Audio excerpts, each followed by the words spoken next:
Good morning. Good morning. Hello, how are you guys doing today? Doing great. How are you? Wonderful. Thank you. All right. Um, so first of all, I'd like to welcome you again on this Wednesday. Thank you that you made it here safely, and also pray for those who are coming at this time. Before we begin, if we can have a dua, the verse of prayer, so we can start.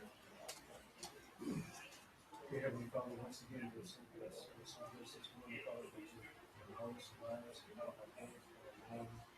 Father, I thank you, Father, for all things. I thank you, Father, for this week, for the rest gives you given. I thank you, Father, for the spot said that you will walk with us. Never to be a next time for you. Guidance in life will continue to fall. Father, we ask you to pray to forgive us for our sins, to help us get more strong in you. We ask you to pray for sickness and resurrection. Amen. Thank you. So as you know, the Stanley family are traveling. The funeral was yesterday, and they will be returning sometime this week. But Alice asked me to fill in as a substitute this morning.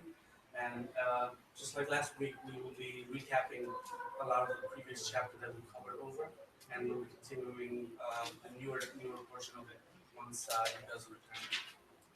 So the last time we talked, if I recall correctly, we're in Exodus chapter 16. So if you don't mind turning us back to Exodus chapter 16.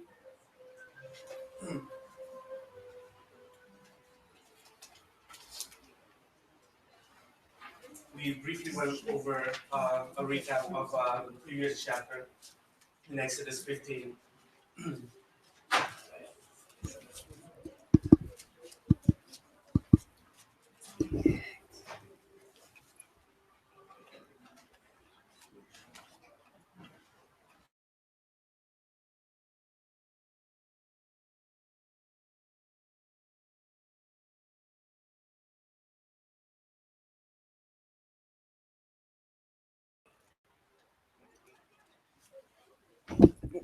Sorry. We talked about Exodus chapter 15 before we began. We're talking about after the Israelites got out of Egypt. This is the first situation where they are faced with a crisis. First, regarding the waters. And now we talked about the waters of Marah and how God took him out of that situation, or predicament where uh, they were in need of water. They found water, but the water was bitter. And God, through, through Moses, was able to relieve them. We talked a lot about the idea um, of complaining and the continual uh, pattern that we see since the beginning of this journey that they have come across, even before the waters of Meron. These issues with Israelites complaining about the difficulties that they were having. We talked a lot about the representation in our own lives, about the different times that we fall short of the world and we complain as well. Uh, and we continue on in chapter 16. Uh, this again, we are still going over the recap. So if I can have a reader for the first portion, there's about 36 verses. So let's put it right in the middle. So about 19, 1 to 19. If I can have a reader, 1 to 18. Sorry. And they took their journey from Elam and all the generation, and all the congregation of the children of Israel came unto the wilderness of Sin, which is between Elam and Sinai, on the 15th day of the second month after their departing out of the land of Egypt. And the whole congregation of the children of Israel murmured against Moses and Aaron in the wilderness. And the children of Israel said unto them, would, would to God we had died by the hand of the Lord in the land of Egypt, when we sat by the fresh pot, and when we did eat bread to the full. For ye have brought us forth into the wilderness to kill this whole assembly with hunger. Then said the Lord unto Moses, Behold, I will rain bread from heaven for you, and the people shall go out and gather a certain rate every day, that I may prove them whether they will walk in my law or no. And it shall come to pass that on the sixth day they shall prepare that which they bring in, and it shall be twice as much as they gather daily. And Moses and Aaron said unto all the children of Israel, at even then you shall know that the Lord hath brought you out from the land of Egypt. And in the morning then you shall see the glory of the Lord, for that he heareth your murmuring against the Lord. What are we that murmur against us? That murmur against us. And Moses said, This shall be when the Lord shall give you in the evening flesh to eat, and in the morning bread to the full. For that the Lord heareth your murmuring, which he murmured against him. And what are we? Your murmuring are not against us, but against the Lord. And Moses spoke unto Aaron, said unto all the congregation of the children of Israel, Come near before the Lord, for he hath heard your murmuring. And it came to pass, as Aaron spoke unto the whole congregation of the children of Israel, that they looked towards the wilderness, and behold, the glory of the Lord appeared in the cloud. And the Lord spoke unto Moses, saying, I have heard the murmuring of the children of Israel. Speak unto them, saying, At even ye shall eat fresh, and in the morning you shall be filled with bread, and you shall know that I am the Lord your God. And it came to pass that at evening the quail came up and covered the camp, and in the morning the dew laid around about the host. And when the dew had laid gone up, behold, upon the face of the wilderness there laid a small round thing, as small as the hook, uh, foster on the ground. And when the children of Israel saw it, they said one to another, It is manna, for they wist not what it was. But Moses said unto them, This is the bread which the Lord hath given you to eat. This is the thing which the Lord hath commanded. Gather it every man according to his eating at,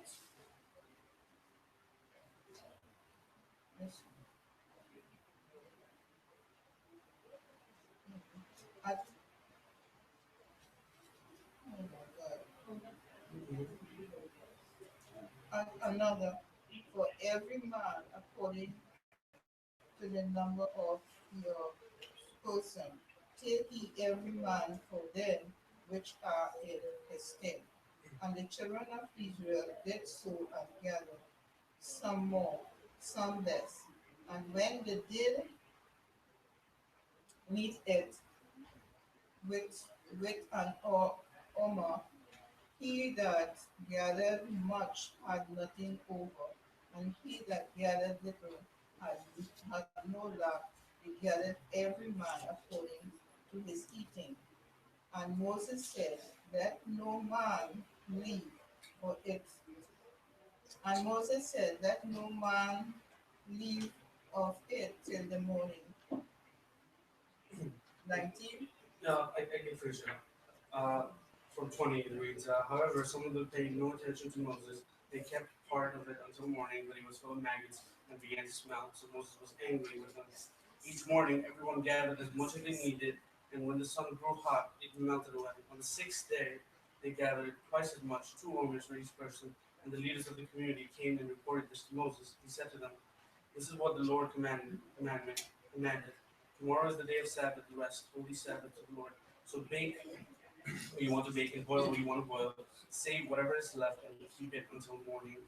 So they saved it until morning as Moses commanded, and it did not stink or get maggots on it. Eat it today, Moses said, because today is Sabbath to the Lord. You will not find any of it on the land today. 6 days you are to gather it, but on the seventh day of the Sabbath there will not be any. Nevertheless, some people went out on the seventh day to gather it, but they found none. Then the Lord said to Moses, "How long will you refuse to keep my commandments and my instructions? Bear in mind that the Lord has given you the Sabbath. This is why on the sixth day he gives you bread for 2 days. Everyone is to stay where they are on the seventh day. No one is to go out." So the people rested on the seventh day. The people of Israel called the bread manna. This was white like coriander and tasted like wafers made with honey. Moses said, "This is what the Lord has commanded. Take an omer of manna and keep it for the generations to come, so they can see the bread I give to you to eat in the wilderness when I brought you out of Egypt." So Moses said to Aaron, "Take a jar and put an omer of manna in it, then place it before the Lord to be kept for the generations to come." As the Lord commanded Moses, Aaron put the manna with the tablets of the covenant law, so that it might be preserved. The Israelites ate manna for 40 years until they came to a land that was settled. They ate manna until they reached the border of Canaan. Sorry. So it's much of it is a recap of what we have already covered. Now the questions we'll be answering is question 6, 7, and 8 from section 2, lesson 8. That's in page 13. Um, Part of the question we have already answered, but to recap, I will reiterate. The first question in chapter 6, in lesson 8, question 6 says, "What was the next complaint of the Israelites? How did God meet your need?"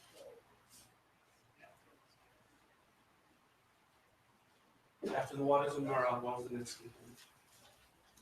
They were hungry. Yeah, and the prayer because this they were access needs. Yep. So it's not just hunger, it's preference as well. Uh, Question 7. Since according to Deuteronomy chapter 8, verse 3, this provision not only met the need of the people, but was also intended to teach them a lesson. What was that lesson? Reading back from Deuteronomy chapter 8, verses 3, it reads, "He humbled you, casting you to hunger, and then feeding you with manna, which neither you nor your ancestors had known, to teach you that man does not live on bread alone, but on every word that comes from the mouth of the Lord." What was that lesson? It's pretty self-explanatory as mentioned, but as far as the response, what is that lesson that we're talking about here? What was Um, it? as far as what we get from here, we don't dwell on the situation, but dwell on the word of God. Mm. He is in charge and he will take care of our needs. He will take care of everything. And they was just looking at the physical thing, not the spiritual thing, because he was with them. And the whole thing is about faith and belief. They didn't trust him, they didn't have faith in him, because you keep murmuring, you bring us here to suffer, you bring us here to die from hunger. And they wasn't thinking where they came from. They wasn't thinking about the parting of the Red Sea. They wasn't thinking about all those things, you know? All they're thinking, okay, I'm hungry, I want to eat now. Yes, and we went over the same idea about how when you are in the wilderness, if your intention, if that the reason if you're brought in is to be passed on, just to pass away, then you would still thank God for keeping you, for bringing you out. You would still keep your perspective in mind, understand who is it that you're referring to. Uh, Much of it does go alongside the idea of parents and children. You see that similarity much when growing up is the idea that you don't understand how everything works in the house, but yet when you don't have it, you still complain, you still want it. It's a very primitive nature of ours, and it's not something that once we grow up, this pattern just goes away. It is a continuing thing where even though we might have so much of the necessities that we already have, we still complain for more, or we still complain for something better, yet not looking at the benefits that we are already given, that God has already blessed us and kept us from the worst off situation. Also, the person was asking about the provision met their needs. Mhm. I'm here thinking that God created it in such a way that they were in Egypt, right? And I'm sure they were eating more than quail and wafers. Mhm. And now what did God do? Put them in the wilderness so that they're hungry, so that whatever they got, they have to be grateful for it. You know what I mean? So I'm here thinking that can you imagine giving us quail and wafers today? And it met their needs. That's what it says. It met their needs. They were satisfied with it. And how weird is that, considering that I'm sure that's not what they normally eat. And think about us today. Mhm. Yes. Uh, yeah, and the scenario is quite astounding when you think of your own habits.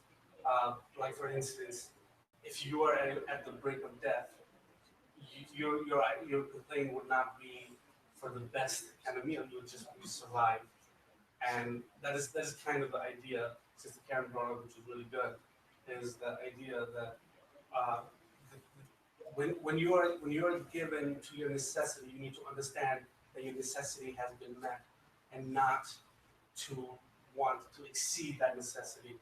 You know, want that this is not enough. That idea that I'm not satisfied with this because I'm used to a certain level.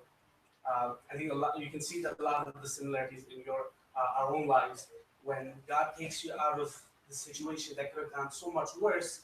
But when you look back at it, you only see the negatives, but you don't see the positives. You're the first one with that. We have a saying back home: when a man drowning, he grab a straw. You know what I mean? So they should be content.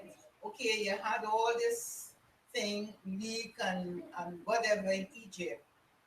God deliver you, cross you off, you're there. And even if you have quail, be thankful for it. You have manna, be thankful for it. And that goes for us today too. We never be content with what we have. We always figure out, well, look, we could do better. And this is the reason why sometimes most of us, God move us from one situation, one position, and put us in a different position, right? So you would know, okay, we were flourishing, we had this, we had that, and this, and bring you right back down, to appreciate Him. Everything is to glorify God. And when we put things above Him, there is where the confusion comes in. Uh,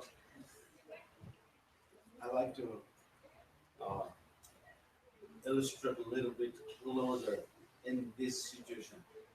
Wow, they have this food and they left those food was very delicious food in Egypt, and they came in this wilderness.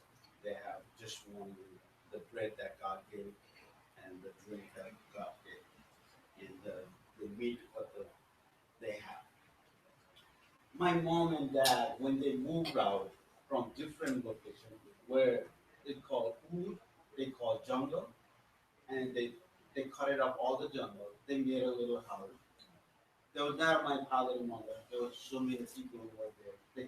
They tried to occupy more land, and they took us there, and they just cultivate a little bit the corn, only the corn, and whatever the corn we had, there wasn't enough to eat because of that middle of the jungle. There was a monkey and all the animals, all the eat it. So whatever left over, we had very few food. So my mom and dad would live some of the food what we had, and we had nothing at it. there. Just eat the kernel. And today's generation, with this kernel, they have cheese, they have a muffin, they have this and that. So many ideas to make with that kernel. But back then, they didn't have any other option. They just had one thing that either make a little, soup or make a little kind of rice. So what I'm trying to explaining of this situation, they had the thing that God showing and they just bringing home. They don't have the option to keep. Maybe I will hungry a little later on. I will keep some of the food that when I hungry I will eat. No, God had just only one. The eat when I want, and when I don't want, you will not have that. You, it will be already just full. I mean, it will smell, it stink. So they can have that situation. That's why those people and the situation right now we have, we still grumble. We still grumble. And if you we thinking about that situation, when I was I was taking care of my lamb and a little goat, and we didn't have a drink water. We just take that water from the the the spot of some of the in jungle. We used to drink those water. It didn't happen. I'm still alive. But today they call so much thing with water. I don't know that God saved. I don't know at that time, but we are still grumbling because of not enough. What the God saved, we blessed. I don't know. Um, it is all, yeah, it's also very important to understand that you know they weren't like kings back in Egypt. That's not the situation that they were living a life that is full of misery and basically, I mean, as slaves, we're not talking about the best choice when it comes to food or anything of that matter. But yet, in this scenario, we kind of see yet the necessity of want of something else, something better. Uh, this idea that to understand what your purpose is, it also applies in terms of understanding why God has put you in the place that you have. To give a scenario, imagine tomorrow you are called to the missionary work in a third world country. When you get over there, a lot of the benefits that you have here are not present. Uh, well, I can say that that could be a testament because he's already traveled back and forth and being used to both climate. It is different based on the food, based on the even the simple things like going to the restroom. It's different, those necessities. But do you understand what your purpose is for doing that? Is your purpose is to be comfortable in that missionary environment, or is your purpose to do the will of God? In this scenario as well, we know the purpose is much more grander. They would not just go to the desert to die. We know that's not their purpose.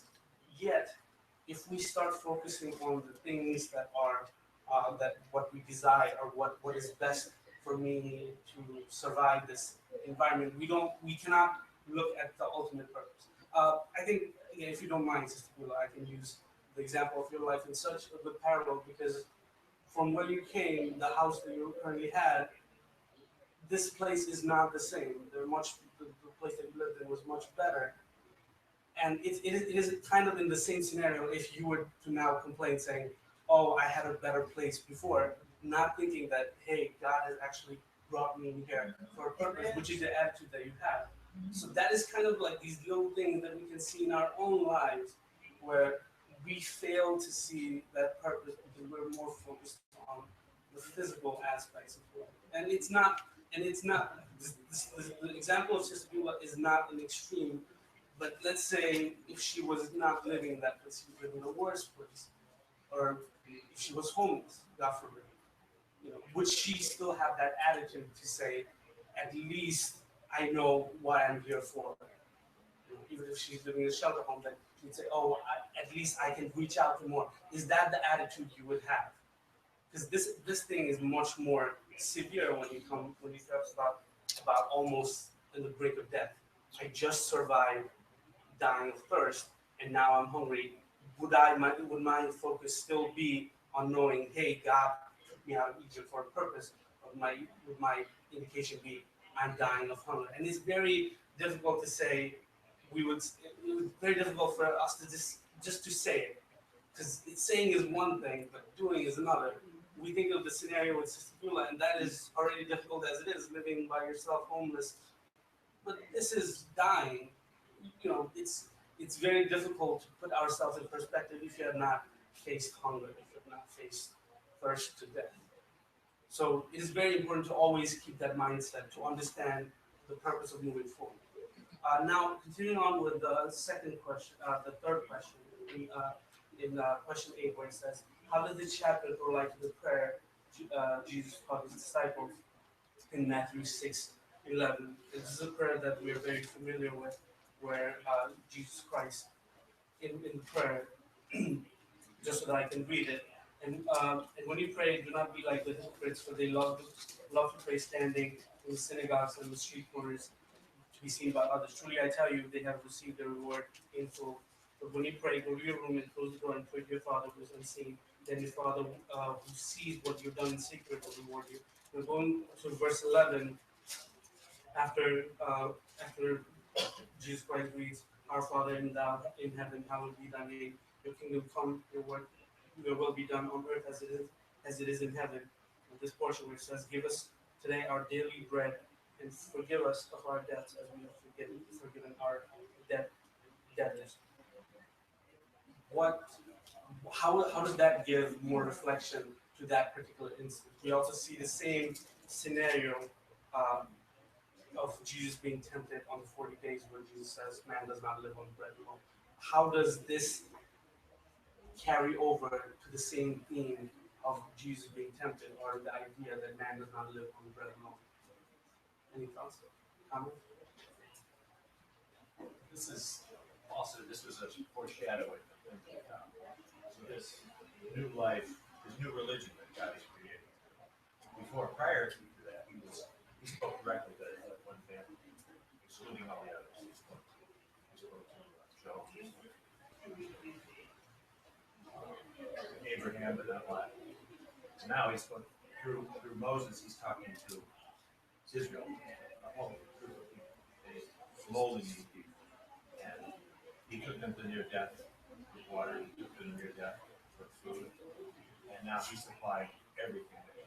He supplied chicken wings and pizza. He supplied the birds and measured living on just that, the milk rice. Now that you're totally dependent on God, and this new religion has to learn to be totally dependent on God. And foreshadowing was coming with Jesus. Now we're totally dependent on Jesus at time of life. So there is a shadowing for things to come about not being dependent on physical things, but in this case, when we talk about in the book of Matthew and all the apostles, the Gospels, that we're talking more in terms of Jesus Christ, that we're relying on the Word that is given to us in the book form that we have today. Now, in continuing on with the second portion of Exodus chapter 16, what is the second issue that came upon them? The idea of saving for tomorrow, saving so that you have plenty. It's not really part of the question in here, but we know that this was not the only issue with food. It was not just complaining, but even after the manna was brought in, what was the other issue? Having enough food the next day. Yes, having enough. So what did the Lord say as far as gathering these food?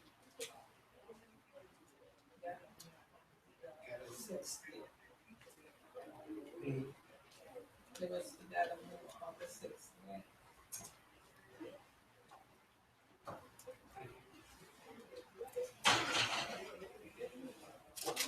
The first indication was not to gather it for tomorrow, if you recall.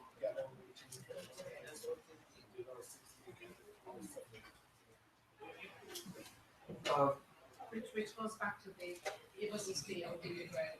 So in other words, each day I'm going to provide you your bread for today. right. So that's what he did. And then the sixth day they had to gather because they cannot gather on the seventh on the Sabbath. Mm. They're not allowed to gather to the Sabbath, so they have to save up for the Sabbath. Sabbath, so they have enough for the Sabbath. But also, Paul, do not worry about tomorrow. You worry for today. Tomorrow, you don't know tomorrow what will happen. And we collect all the food or whatever the the property or anything. That's for we think that we will enjoy for tomorrow. But that's not a God's plan. That was God's plan was today, just today. You live today is enough. I'll just read chapter verses 19 and 20. Starting from 18 actually. And when they measured the omer, the one who gathered much did not have too much, and the one who gathered little did not have too little. Everyone had gathered just as much as they needed. Then Moses said to them, "No one is to keep any of it until morning." However, however, some of them paid no attention to Moses. They kept part of it until the morning, but it was full of maggots and began to smell, and Moses was angry with them.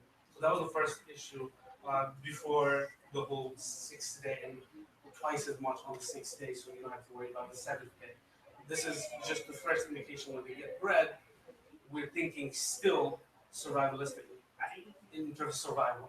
Uh, and that do you understand the perspective when you come from that is you're not just thinking about yourself, you're thinking about your family. You brought all your family along, and you want to think that tomorrow you would have food for them as well, not thinking that the reason why you have food today was not because something that you did. It's falling out of the sky, man. So if your intention was today you have food, tomorrow you have none, there's nothing you could have done about that. But your understanding is I want to provide, I want to be first myself alive so I can protect for even those I love. Keep it. So now we understand God's frustration. Yes. How much longer are they going to keep on disobeying me? Mm. Even that. Yes. He And said, do not do it for tomorrow. What did they do? Oh, I know better than you, God. You don't know what you're talking about. Mm. I have my children to feed. I have my wife to feed. I have so many people to feed, and you're not thinking about it. You know what I mean? So even with that, they also disobey God. It's like, it's ridiculous. It's like a little child. It doesn't make any sense. Something simple like Something that. as simple as They that. couldn't follow. They couldn't even follow even that. It's like the saying is not, you had one job. Yeah. And you couldn't do that right. As you said, the manna came from heaven. It came from heaven today. Mm. So why would you think it's not going to come from heaven tomorrow? Yeah. Your tummy's full. You know what I mean? So even that No little sense simple in being little thing, here goes the human heart. I know more than you do. You're not thinking about tomorrow. You're not taking care of my family. Here comes the doubt and the lack of faith again. And looking at where they were at that particular point, it's like Moses was upset with them because if you can't follow this little simple instruction, they have yet to receive the law. Mm. So if you can't follow this little thing, imagine after you get the law of Mount Sinai and all that, they won't be able to follow that as well because they're thinking about, oh, well, this and that and everything, either themselves or being selfish about it or whatever like that. And God's law is explicit. And it's like, you have to follow that to the letter or, you reap the consequences. And it's like, and this was like a test. Exactly. If you can't do this, How how are you going to actually follow this? And this is going to be even more pertinent. Exactly. And all of this is a foreshadowing of things to come. We know from the end of the verse, end of the chapter, where it talks about how much time did they spend not doing what God's intention was, just walking around. How much time? 4 years. So we're talking about a whole generation that has gone in wilderness, just walking, just going, eating manna, just going in circles. And complaining. Empathy is something that's very important. I cannot emphasize this part enough.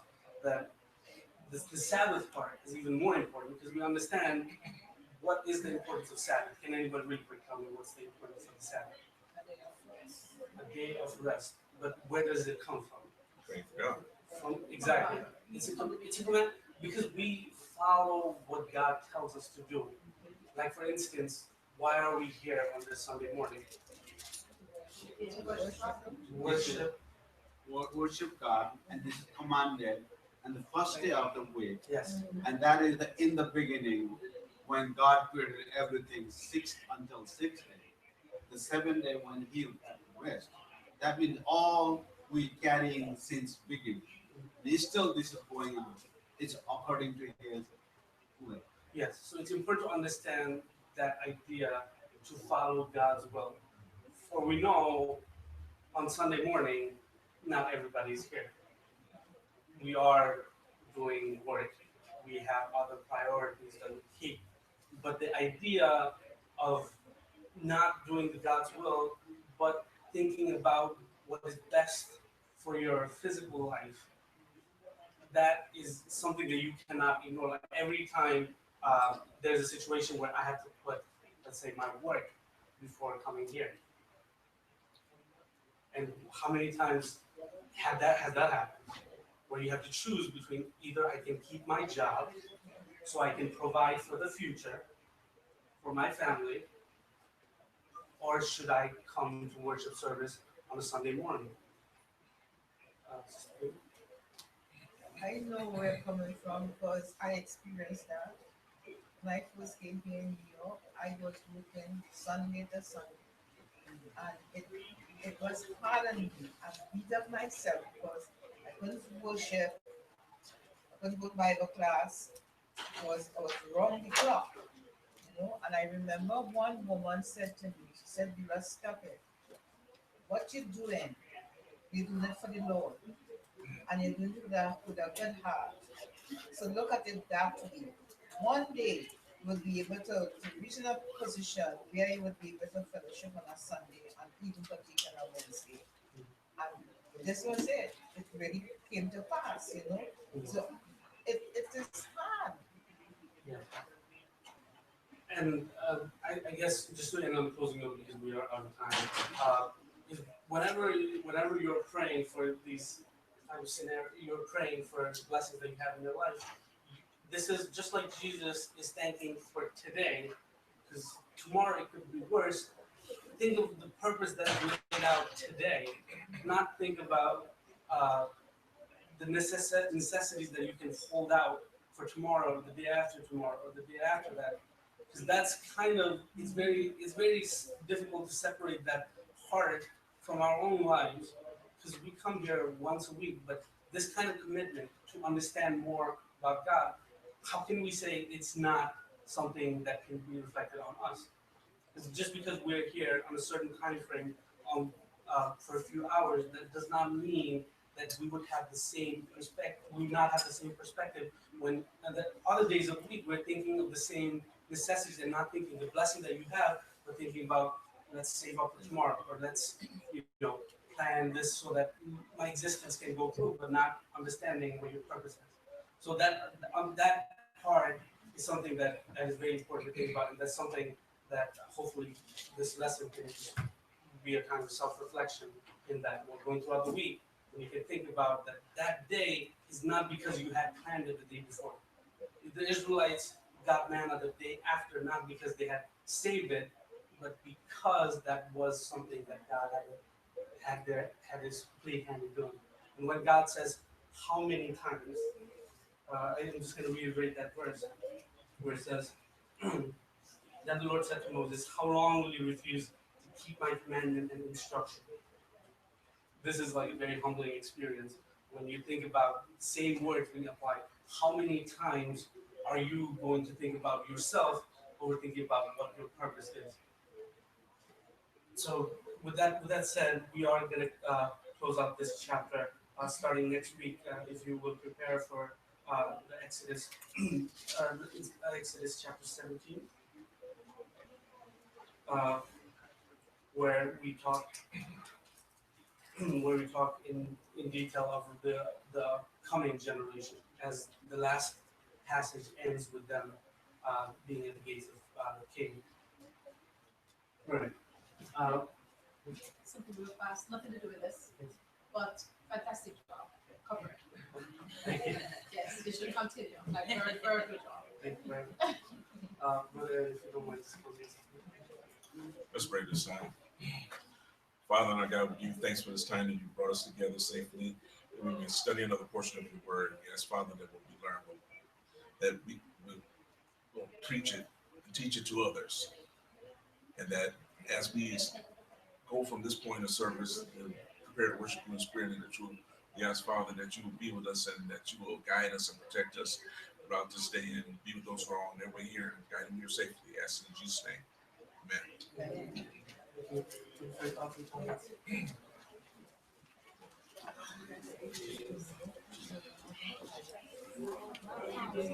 Thank you.